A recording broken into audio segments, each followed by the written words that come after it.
Pak Darto duduk di depan tokonya yang sepi. Toko bangunan Sumber Rejeki miliknya dulu sempat berjaya, tetapi kini nyaris gulung tikar. Ia mengipasi wajahnya dengan koran bekas sambil memandang ke jalanan berdebu yang membentang di depan toko. Hanya 1-2 orang lewat, dan itu pun bukan pelanggan. Di usianya yang hampir 50 tahun, Pak Darto merasa beban hidup makin berat. Ia merintis toko ini sejak muda, berharap bisa diwariskan ke anak-anaknya. Tapi belakangan, usaha ini terasa seperti beban. Di seberang jalan toko bangunan milik Saiful, pesaingnya, selalu ramai. Truk-truk bongkar muat datang silih berganti, sementara pelanggan keluar masuk membeli bahan bangunan. Apa rahasianya? Kenapa tokonya selalu ramai? Pikir Pak Darto dengan kesal. Sore itu, seorang kuli langganannya, Tarjo, datang memesan 1 karung semen. Tarjo mengeluh, "Pak, semen di sini bagus, tapi kenapa barangnya suka kosong?" Pak Darto menghela napas. "Gimana lagi, Jo? Modal cekak barang jadi susah masuk. Kalaupun ada, saingan di depan sana sudah keburu borong." Tarjo hanya mengangguk. Ia membayar lalu pergi, meninggalkan Pak Darto yang kembali termenung. Saat malam mulai turun, Pak Darto menutup tokonya lebih awal. Ia berjalan pulang melewati jalanan kampung yang remang-remang, diterangi lampu jalan yang meredup. Dalam hatinya, ia bertanya-tanya, sampai kapan aku bertahan begini? Tanpa ia sadari, malam itu akan menjadi awal dari perubahan besar dalam hidupnya. Malam itu, setelah menutup toko lebih awal, Pak Darto berjalan pulang dengan langkah berat. Pikiran tentang usahanya yang kian sepi terus menghantuinya. Setibanya di rumah, ia disambut oleh istrinya, Bu Lastri, yang duduk di teras sambil mengipasi diri. "Kok mukanya kusut begitu, Pak?" tanya Bu Lastri. Pak Darto menghela napas panjang. "Gimana nggak kusut, Bu? Toko makin sepi, modal makin tipis. Kalau begini terus, sebentar lagi kita gulung tikar." Bu Lastri tak langsung menjawab. Ia tahu suaminya sedang tertekan. "Sabar, Pak. Mungkin rezeki kita belum datang," katanya pelan. Pak Darto hanya mengangguk. Tapi dalam hatinya, ia bertanya-tanya, sampai kapan harus bersabar? Malam itu, ia memutuskan keluar sebentar untuk mencari udara segar. Langkahnya membawanya ke warung kopi di ujung gang, tempat beberapa kenalannya biasa nongkrong. Di sana, ia bertemu dengan Maman, seorang teman lama yang juga pengusaha bahan bangunan. "Wah, jarang-jarang lihat kamu di sini, toh," sapa Maman sambil menyulut rokoknya. Pak Darto duduk dan menuangkan kopi dari termos yang tersedia. "Lagi pusing, Man. Toko makin sepi, saingan makin ramai, nggak tahu lagi harus gimana," keluhnya. Maman tersenyum tipis. "Hei, Darto, kamu tahu nggak kenapa beberapa usaha bisa mendadak ramai, padahal dulunya juga kayak kamu?" Pak Darto menatap Maman dengan dahi berkerut. "Maksudmu?" Maman mencondongkan tubuhnya dan merendahkan suara. "Ada jalan lain, toh. Bukan cuma soal harga murah atau barang bagus. Kadang ada yang butuh bantuan biar tokonya laris manis." Pak Darto semakin penasaran. "Bantuan gimana?" Maman menghela napas, lalu berbisik, "Aku tahu seseorang yang bisa menolong. Seorang dukun yang punya cara biar usaha nggak pernah sepi pelanggan. Banyak yang sudah coba dan hasilnya luar biasa." Pak Darto terdiam.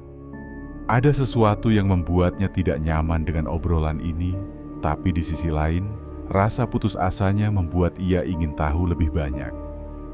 "Kalau kamu benar-benar butuh, aku bisa kenalkan," lanjut Maman. "Tapi ingat, segala sesuatu ada harganya." Pak Darto menatap kosong ke dalam cangkir kopinya yang masih mengepul. Dalam hatinya, ia tahu ini bukan pilihan yang bisa dianggap enteng. Tapi jika ini satu-satunya cara menyelamatkan tokonya, haruskah ia mencobanya? Pak Darto pulang dari warung kopi dengan pikiran yang kacau. Kata-kata Maman terus terngiang di kepalanya. Seorang dukun yang bisa membuat usaha laris? Terdengar tidak masuk akal, tapi ia tidak bisa mengabaikan fakta bahwa beberapa pengusaha lain yang dulu bernasib sama sepertinya kini sukses besar. Apakah mereka juga mendapat bantuan? Di rumah, Bu Lastri sudah tertidur. Pak Darto duduk di ruang tamu, menyalakan rokok, lalu menatap langit-langit rumahnya yang mulai kusam. Ia teringat awal mula membangun toko bangunan itu, kerja kerasnya, jatuh bangunnya, semua pengorbanan yang telah ia lakukan. Tapi sekarang, semua terasa sia-sia. Keesokan harinya, ia kembali membuka toko seperti biasa. Namun, sepanjang hari hanya ada 2 pelanggan yang datang. Itu pun membeli barang dalam jumlah kecil. Sementara itu, di seberang jalan, toko Saiful tetap ramai. Pak Darto memperhatikan bagaimana truk-truk datang membawa muatan, bagaimana orang-orang silih berganti keluar masuk toko itu. Pikirannya semakin berat. Menjelang sore, ia tak tahan lagi. Ia mengambil ponselnya dan menelepon Maman. "Man, kalau soal dukun yang kemarin kamu bilang, bisa kenalin saya?" Di seberang telepon, Maman tertawa kecil. "Heh, akhirnya penasaran juga ya toh? Oke, nanti malam kita ketemu di warung kopi yang kemarin. Aku ajak kamu ke orangnya." Pak Darto menghela napas panjang. Entah kenapa hatinya merasa gelisah. Tapi di sisi lain, rasa putus asa membuatnya menepis keraguan itu. Saat malam tiba, Pak Darto kembali ke warung kopi. Maman sudah menunggu di sana, kali ini sendirian. Tanpa banyak bicara, mereka segera berangkat dengan motor Maman, menyusuri jalanan kampung yang semakin sepi. Semakin jauh mereka pergi, semakin sedikit lampu yang menyala. Hingga akhirnya, mereka tiba di sebuah jalan setapak yang menembus kebun bambu. Maman menghentikan motornya. "Kita jalan kaki dari sini," katanya. Pak Darto mengangguk, meskipun hatinya mulai tidak enak. Langkah mereka berdua menyusuri jalan sempit yang hanya diterangi cahaya bulan. Angin malam berhembus pelan, membuat dedaunan bambu bergesek-gesek seperti berbisik. Setelah berjalan beberapa menit, mereka tiba di sebuah rumah tua dengan dinding dari anyaman bambu. Di depan rumah itu, ada sebuah gentong besar berwarna hitam, tampak tua dan berlumut. Maman mengetuk pintu 3 kali. Dari dalam rumah, terdengar suara langkah kaki yang lambat. Kemudian, pintu berderi terbuka dan seorang pria tua muncul di ambang pintu. Matanya tajam, kulitnya keriput, dan di tangannya tergenggam sebuah tongkat kayu. Pak Darto menelan ludah. "Inilah orangnya, Mbah," kata Maman. "Dia butuh bantuan." Pria tua itu menatap Pak Darto lama, seolah sedang menilai sesuatu dalam dirinya. Lalu, dengan suara serak, ia berkata, "Masuklah, kita bicara di dalam." Pak Darto merasakan bulu kuduknya berdiri, tapi langkahnya tetap maju, memasuki rumah tua itu. Tanpa ia sadari, malam ini adalah awal dari perubahan besar dalam hidupnya. Sebuah perubahan yang akan menuntut bayaran mahal. Pak Darto melangkah masuk ke dalam rumah tua itu dengan perasaan tidak menentu. Bau dupa yang menyengat segera menyergap hidungnya. Ruangan itu remang-remang, hanya diterangi oleh beberapa lampu minyak yang berkedip lemah. Di sudut ruangan, ada rak kayu yang dipenuhi botol-botol kaca berisi cairan berwarna aneh. Pria tua yang dipanggil Mbah itu berjalan pelan, lalu duduk di atas tikar lusuh. Ia memberi isyarat agar Pak Darto duduk di depannya. Maman duduk di samping, sementara Pak Darto masih ragu-ragu sebelum akhirnya ikut duduk bersila. "Kamu ingin usahamu ramai, bukan?" Suara Mbah itu terdengar pelan, tapi menusuk. Pak Darto menelan ludah. "Iya, Mbah, saya butuh bantuan. Toko saya sepi, saya takut bangkrut." Pria tua itu mengangguk perlahan. Tangannya yang kurus meraih sebuah mangkuk tembaga yang berisi air, lalu mengaduknya dengan ujung jarinya.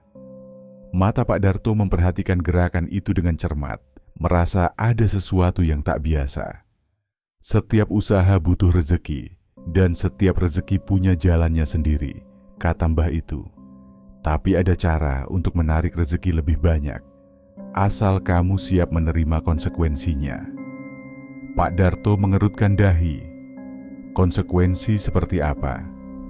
Mbah itu tidak langsung menjawab. Ia bangkit perlahan, lalu berjalan menuju sudut ruangan dan membuka sebuah pintu kayu yang lebih kecil. Dari balik pintu itu, samar-samar terlihat sesuatu. Sebuah gentong tua berwarna hitam, persis seperti yang ada di depan rumah tadi. Namun yang satu ini tampak lebih berlumut, seolah sudah ada di sana selama puluhan tahun. Pak Darto merasakan hawa dingin menguar dari dalam ruangan kecil itu. Entah kenapa, tengkuknya tiba-tiba meremang. Mbah itu kembali menatapnya. Gentong ini akan membantumu. Letakkan di gudang tokomu. Jangan pernah memindahkannya. Jangan membuka tutupnya. Jangan bertanya isinya. Cukup rawat dan biarkan ia bekerja untukmu. Pak Darto menatap gentong itu dengan perasaan aneh. Hatinya berbisik bahwa ini bukan benda biasa. Tapi suara lain dalam kepalanya berkata bahwa ini adalah jalan keluar. Toko Saiful, apakah dia juga pakai ini? Tanyanya pelan. Mbah itu menyeringai tipis, tapi tidak menjawab. Jadi bagaimana? Tanya mbah itu lagi. Kamu siap menerima gentong ini? Pak Darto terdiam.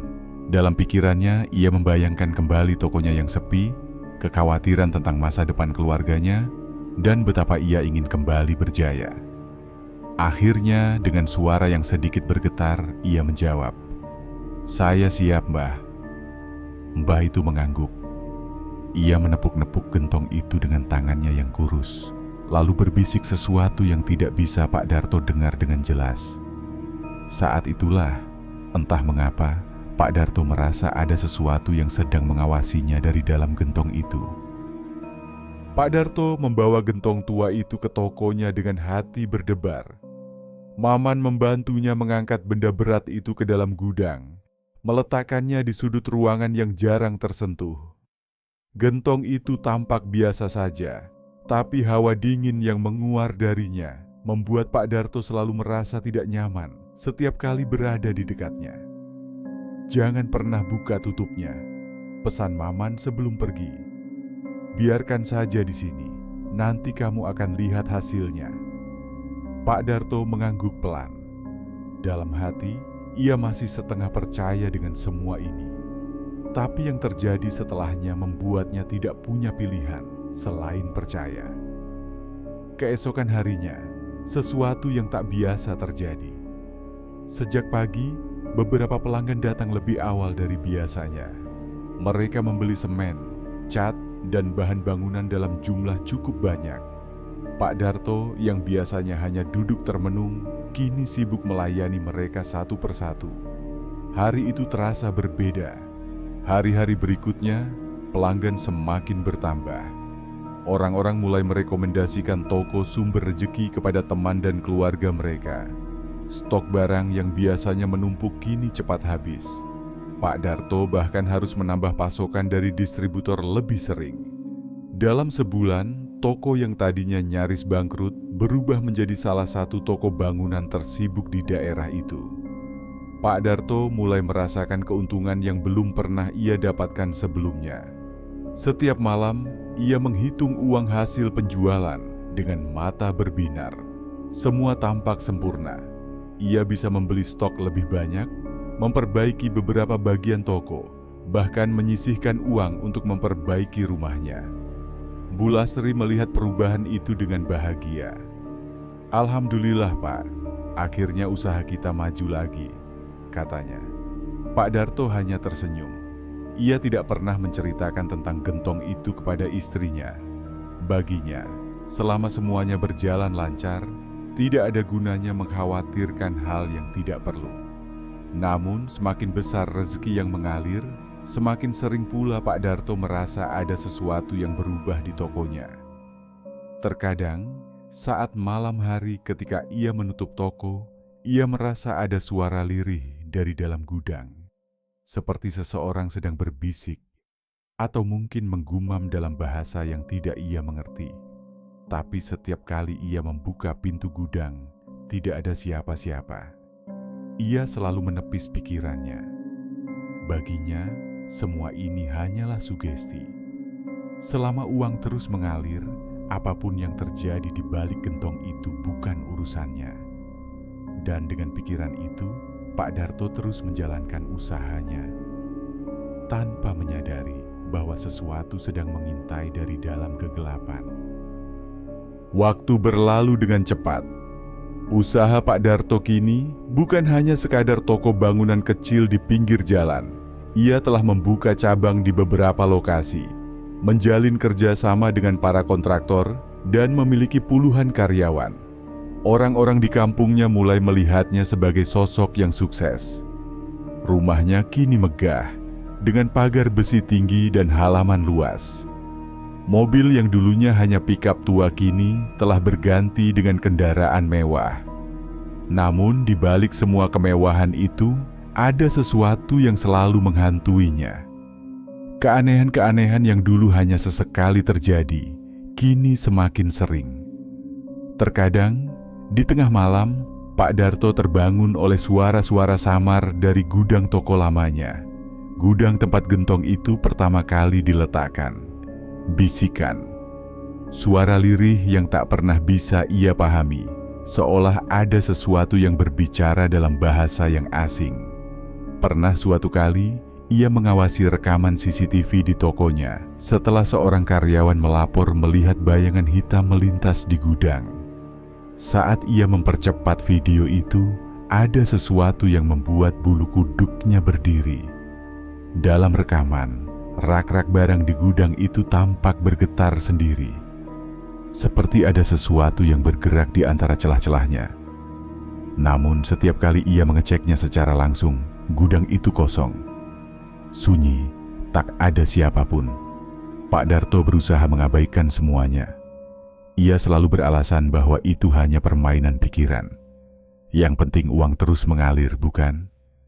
Ia semakin sibuk dengan bisnisnya, sering bepergian ke luar kota, menghadiri pertemuan dengan rekanan, dan memastikan bisnisnya tetap berkembang. Namun seiring waktu, keanehan itu semakin mendekatinya. Bukan lagi hanya di toko, tapi juga di rumahnya sendiri. Terkadang, saat duduk di ruang tamu sendirian, ia merasa ada seseorang yang mengamatinya. Saat ia menoleh, tentu saja tak ada siapa-siapa. Namun Pak Darto mulai sadar bahwa meskipun ia mencoba mengabaikan semua ini, sesuatu telah berubah sejak hari ia menerima gentong itu. Dan cepat atau lambat, ia akan dipaksa untuk menghadapi konsekuensinya. Siang itu, toko sedang ramai seperti biasa. Para karyawan sibuk mengangkat barang, melayani pelanggan, dan memastikan stok tetap tersedia. Di gudang belakang, Wahyu, salah satu karyawan baru, sedang mengambil beberapa karung semen. Gudang itu memang agak sempit, dengan rak-rak tinggi yang penuh dengan cat, besi, dan berbagai bahan bangunan lainnya. Saat ia menarik karung terakhir dari tumpukan, kakinya tanpa sengaja menyentuh sesuatu yang keras di belakangnya. Sebuah benda bergeser, dan Wahyu melihat gentong tua berwarna hitam itu kini sedikit teralih dari tempatnya. Ia baru menyadari kalau ia telah menyenggol benda itu tanpa sengaja. Yang lebih membuatnya terkejut adalah tutup gentong tersebut kini sedikit terbuka. Hanya beberapa sentimeter, tetapi cukup untuk membuat Wahyu melihat sekilas sesuatu yang gelap di dalamnya. Sesuatu yang tampak bergerak. Darahnya langsung berdesir. Ia merasakan hawa dingin menguar dari dalam gentong. Berbeda dengan panasnya udara di dalam gudang. Ya Allah, bisiknya pelan. Tangannya gemetar saat ia mencoba merapikan posisi gentong itu kembali, menutup-tutupnya semampu mungkin. Namun sejak saat itu, Wahyu merasa ada sesuatu yang berubah dalam gudang itu. Udara menjadi lebih berat, lebih sunyi dari biasanya. Dengan perasaan tidak enak, ia buru-buru keluar dan kembali bekerja, berusaha melupakan kejadian barusan. Namun sejak hari itu, sesuatu mulai berubah di toko Pak Darto. Malamnya Pak Darto pulang lebih awal dari biasanya. Ia duduk di ruang tamunya yang luas, menyesap teh sambil melihat laporan keuangan toko. Namun baru saja ia hendak merebahkan tubuhnya di sofa, tiba-tiba terdengar suara keras dari arah dapur. Pak Darto mengernyit. "Las, kamu di dapur?" panggilnya pada istrinya. Tak ada jawaban. Dengan hati sedikit kesal, ia bangkit dan berjalan menuju dapur. Namun saat ia sampai di sana, tidak ada apa-apa. Semua peralatan dapur masih tersusun rapi. Tak ada piring yang pecah, tak ada gelas yang jatuh. Pak Darto menghela napas. Mungkin cuma angin.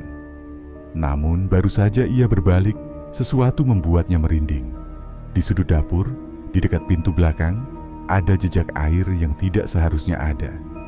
Jejak itu kecil, seperti bekas langkah kaki, namun tidak berbentuk kaki manusia. Pak Darto menelan ludah. Bulunya berdiri. Ia buru-buru meninggalkan dapur dan kembali ke ruang tamu, berusaha mengabaikan perasaan aneh yang mulai merayap dalam dirinya.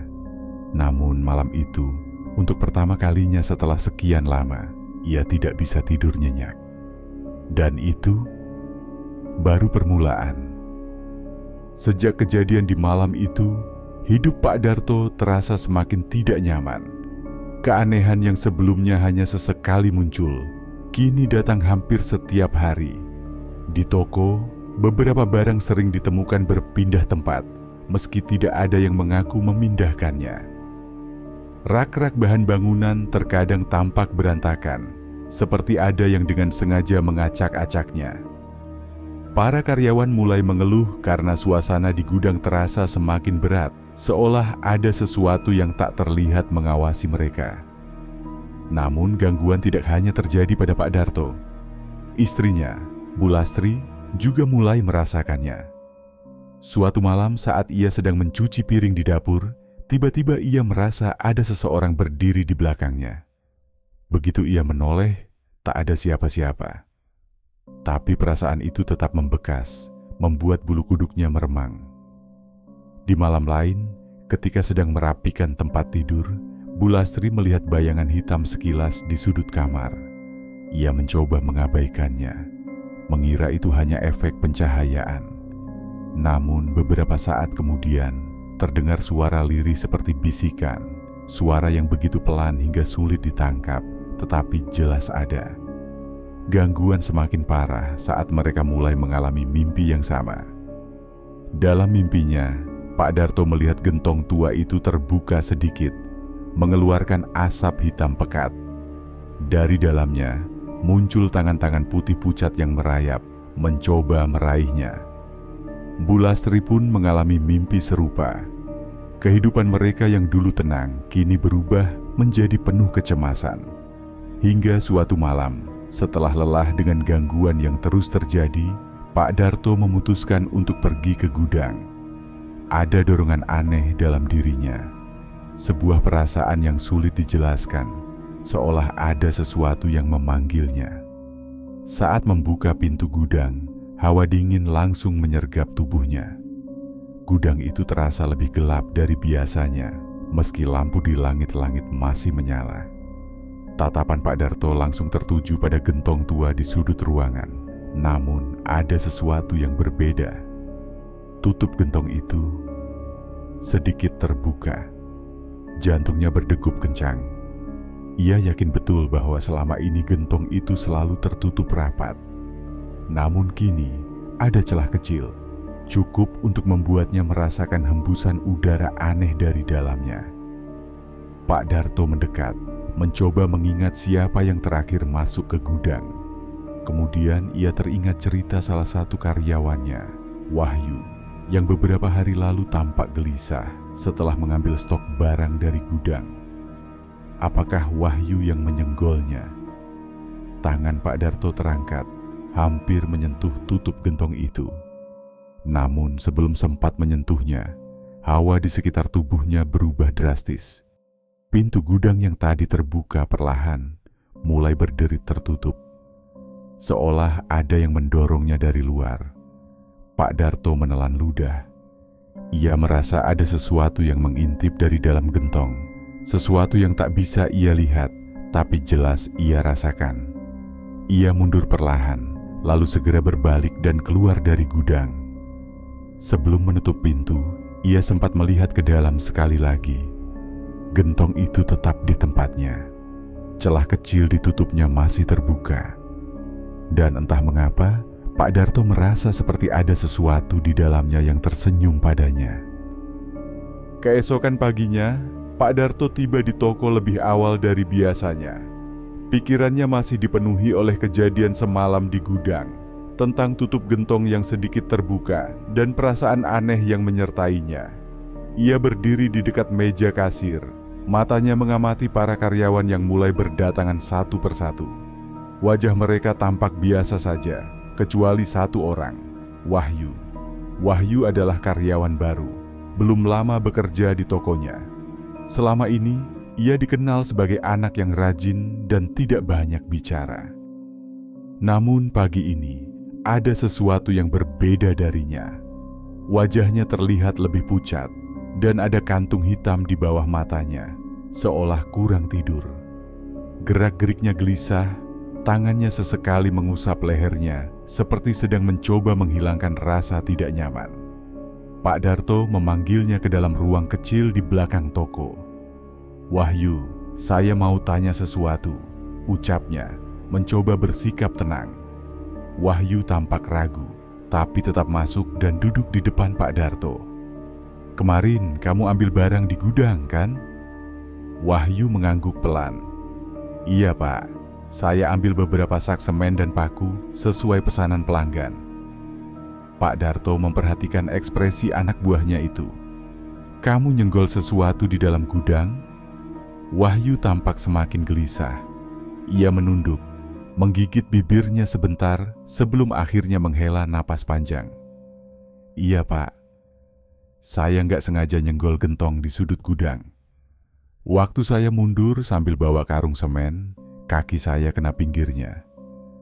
Saya nggak tahu kalau itu berat, tapi rasanya gentong itu bergeser sedikit, terus saya dengar suara krek pelan, kayak ada yang goyang dari dalamnya."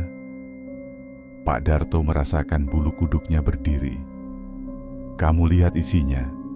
tanyanya. Suaranya sedikit lebih tajam dari yang ia maksudkan.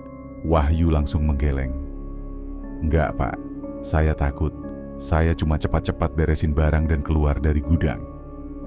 Pak Darto menghela napas, mencoba menenangkan dirinya sendiri. Tapi ada sesuatu dalam jawaban Wahyu yang membuat pikirannya berputar kembali ke masa lalu, ke malam ketika ia pertama kali menerima gentong itu. Ia teringat dengan jelas kata-kata dukun yang memberikannya benda itu.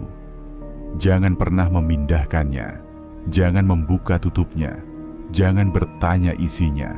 Cukup rawat dan biarkan ia bekerja untukmu. Tangan Pak Darto mencengkeram meja lebih erat.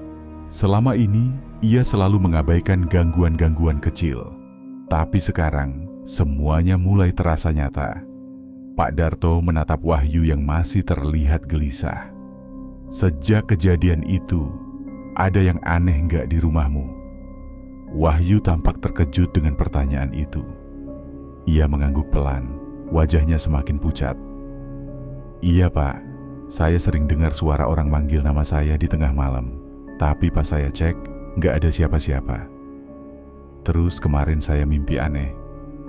Saya lihat gudang toko ini tapi gelap. Ada sesuatu di dalamnya, kayak bayangan hitam besar yang duduk di atas gentong itu." Jantung Pak Darto berdegup lebih kencang. Ia tahu ini bukan kebetulan. Sejak kejadian di gudang, kehidupan Pak Darto semakin tidak tenang. Jika sebelumnya gangguan hanya berupa suara-suara aneh atau perasaan diawasi, kini semuanya mulai terasa lebih nyata. Malam-malamnya tidak lagi damai. Saat tidur, ia sering terbangun tiba-tiba dengan napas memburu, seperti baru saja berlari jauh. Suatu malam, ia terbangun dan mendapati tubuhnya kaku, tidak bisa bergerak. Dari sudut matanya, ia melihat sesuatu berdiri di pojok kamar. Sosok hitam tinggi, tidak berbentuk jelas, namun matanya. 2 titik merah menyala seperti bara api. Pak Darto ingin berteriak, tetapi suaranya tercekat di tenggorokan. Sosok itu mendekat perlahan, langkahnya tak bersuara, lalu berhenti tepat di samping tempat tidur. Saat ia merasa napasnya hampir habis karena ketakutan, tiba-tiba sosok itu menghilang begitu saja. Seolah tak pernah ada. Di siang hari pun, ketidaknyamanan itu tidak hilang. Toko yang dulu selalu ramai kini terasa lebih sepi. Pelanggan yang biasanya berdatangan tanpa henti kini jumlahnya berkurang. Ada yang datang dan hanya melihat-lihat sebelum pergi tanpa membeli apa-apa. Beberapa pelanggan lama bahkan mulai menghindarinya. "Kok sekarang sepi ya, Pak?" tanya seorang karyawan dengan nada ragu. Pak Darto hanya diam, pura-pura tidak peduli. Namun di dalam hatinya, ia merasakan sesuatu yang salah. Kemudian, satu persatu kejadian aneh mulai terjadi di toko. Barang-barang di rak sering jatuh sendiri tanpa alasan. Beberapa karyawan mengaku mendengar suara berbisik di gudang, meskipun saat diperiksa, tidak ada siapapun di sana. Bahkan, ada yang mengaku melihat bayangan hitam melintas di lorong antara rak-rak barang. Suatu sore, Wahyu datang dengan wajah panik. "Pak, tadi saya lihat sesuatu di gudang," katanya terbata-bata. Pak Darto mengernyit. "Apa maksudmu?" "Saya tadi ambil barang, Pak. Pas saya balik badan, saya lihat ada bayangan besar berdiri di depan gentong. Tapi pas saya kedip, bayangannya hilang." Wahyu menelan ludah, terlihat sangat ketakutan. "Pak, saya nggak kuat kerja di sini kalau begini terus." Pak Darto terdiam. Ia tahu benar bahwa ini bukan sekadar imajinasi Wahyu. Sesuatu telah keluar dari gentong itu, dan kini ia mulai merasakan dampaknya. Bukan hanya dirinya yang diganggu, tapi tokonya pun perlahan mulai mengalami kemunduran. Dan ia mulai sadar, semua ini baru permulaan. Pak Darto semakin kehilangan kendali atas hidupnya. Teror yang ia alami kian nyata, bukan hanya di toko, tetapi juga di rumahnya. Setiap malam, ia dan istrinya sering terbangun karena suara-suara aneh, gemerisik, langkah kaki di lorong rumah, atau bisikan yang seolah berasal dari balik lemari. Kadang-kadang, mereka mencium bau anyir yang datang entah dari mana. Dan yang paling mengerikan, setiap kali istrinya bercermin di malam hari, ia merasa ada sosok lain yang ikut menatapnya dari dalam bayangan cermin. Di toko, keadaan semakin memburuk. Pelanggan semakin jarang datang. Barang-barang rusak dengan sendirinya. Kayu di rak-rak mulai lapuk lebih cepat dari seharusnya. Dan beberapa bahan bangunan yang tersimpan rapi tiba-tiba ditemukan berantakan, seakan ada sesuatu yang mengacak-acaknya. Para karyawan mulai ketakutan. Satu persatu mengundurkan diri, tidak tahan dengan gangguan yang semakin sering terjadi. Beberapa dari mereka mengaku melihat bayangan bergerak sendiri di antara lorong toko atau mendengar suara seseorang tertawa lirih di dalam gudang. Sampai akhirnya, Wahyu yang sejak awal sudah gelisah, memutuskan untuk pergi. "Maaf, Pak. Saya nggak bisa kerja di sini lagi," katanya dengan suara lemah. "Saya terus mimpi buruk, Pak. Setiap malam saya mimpi ada sesuatu yang duduk di atas gentong itu. Dan makin lama, makin jelas bentuknya." Pak Darto tidak mencoba menahannya. Ia tahu, ini hanya masalah waktu sebelum toko ini benar-benar kehilangan semua karyawannya. Malam itu, Pak Darto duduk sendirian di meja kasir. Toko sudah tutup lebih awal karena tak ada lagi pelanggan. Ia menatap kosong ke arah gudang yang pintunya sedikit terbuka. Sampai akhirnya sesuatu terjadi. Lampu di dalam gudang tiba-tiba redup, seolah-olah tertelan kegelapan. Udara di sekitarnya terasa dingin. Dari dalam gudang terdengar suara langkah kaki yang berat, berjalan perlahan mendekati pintu. Pak Darto menegang, jantungnya berdegup kencang. Kemudian dari dalam kegelapan itu muncul sosok tinggi besar. Bukan manusia, bukan juga bayangan biasa. Tubuhnya hitam pekat, matanya merah menyala, dan kehadirannya membawa hawa yang begitu mencekam. Pak Darto ingin lari, tapi kakinya terasa lumpuh. Sosok itu menatapnya lama sebelum akhirnya bersuara. Kau telah melanggar aturan yang tidak boleh kau lakukan. Sekarang kau harus menanggung akibatnya.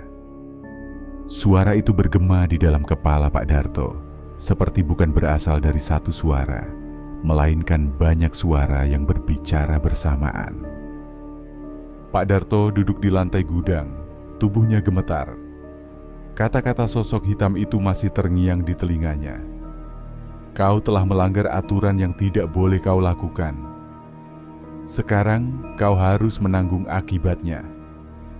Ia mencoba bangkit, namun tubuhnya terasa lemas. Perasaan dingin yang mencekam masih menyelimuti ruangan. Saat ia menoleh ke gentong yang selama ini ia rawat, ada sesuatu yang berbeda. Tutupnya kini benar-benar terbuka. Dari dalamnya, samar-samar terlihat sesuatu yang bergerak, seperti bayangan yang hidup. Lalu, sebuah suara terdengar dari dalam gentong. Suara yang dalam, penuh gema, seolah berasal dari sesuatu yang lebih tua dan gelap dari dunia ini. Saatnya membayar. Pak Darto mencoba bergerak, tapi tubuhnya terasa berat. Kakinya seakan tertanam di lantai gudang, seolah ada tangan-tangan tak terlihat yang mencengkeramnya. Di hadapannya, sosok hitam itu berdiri semakin dekat. Matanya yang merah menyala menatapnya tanpa berkedip. Hawa dingin menyelimuti seluruh tubuh Pak Darto, membuatnya hampir tak bisa bernapas. Jangan lakukan ini. Suara Pak Darto bergetar, nyaris tak terdengar. Sosok itu hanya diam. Tapi entah bagaimana, Pak Darto bisa merasakan apa yang dipikirkan makhluk itu. Sebuah kesepakatan telah dilanggar dan hukumannya tak bisa dihindari. Kau telah melanggar aturan yang tidak boleh kau lakukan. Sekarang kau harus menanggung akibatnya. Dari dalam gentong, suara lirih mulai terdengar, seperti seseorang yang merintih memanggil-manggil namanya dari dalam kegelapan. Perlahan, dari kegelapan itu muncul sesuatu, bukan tangan manusia, bukan pula sesuatu yang bisa dijelaskan dengan logika. Bayangan pekat merayap keluar dari gentong, membentuk sosok-sosok yang tak berbentuk. Mereka bergerak seperti asap, mengelilingi Pak Darto, membelit tubuhnya, menariknya ke arah gentong. Pak Darto berusaha melawan, tetapi kekuatannya tak lagi berarti. Ia meronta, mencoba berteriak, tapi hanya isakan lemah yang keluar dari mulutnya.